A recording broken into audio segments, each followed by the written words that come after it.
Doble kayod ang Department of Trade and Industry sa pagpapalago ng industriya ng niyog para makalikha ng mas maraming oportunidad para sa mga Pilipino. Yan ang agenda report ni Jill Sebandal. Nakatutok ngayon ang Department of Trade and Industry o DTI sa pagpapalawak ng trabaho at kabuhayan sa bansa. Sa pagbubukas ng 2026 Coconut Philippines Trade Fair, sinabi ni Trade Secretary Maria Cristina Roque na palalaguin nila ang industriya ng niyog para makalikha ng mas maraming oportunidad para sa mga Pilipino. Through stronger coordination between private sector and government as we continue to build better lives for our farmers and for our communities. To the business sector, the Marquez administration, the DTI is here to assist you as best and as aggressive as we can.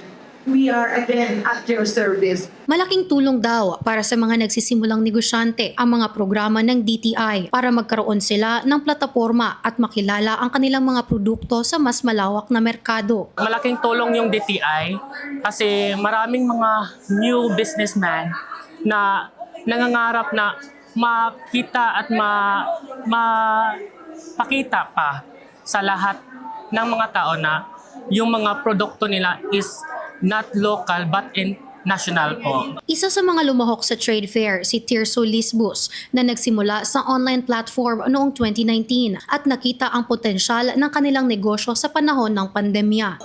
Malaking bagay talaga yung ginawa ng DTI sa amin dito kasi yung nga, first and foremost, napopromote yung product namin. Kahit nasa liblib kaming probinsya sa Mindanao, pero natutulungan kaming ma-showcase yung mga product namin.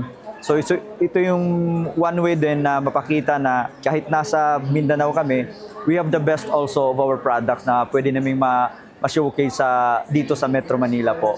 Isa ang trade fair sa mga hakbang ng DTI para patunayang ang mga produktong Pinoy hindi lang para sa mga Pilipino, kundi pati sa buong mundo. Para sa agenda, Jill Sebandal, Billionaire News Channel.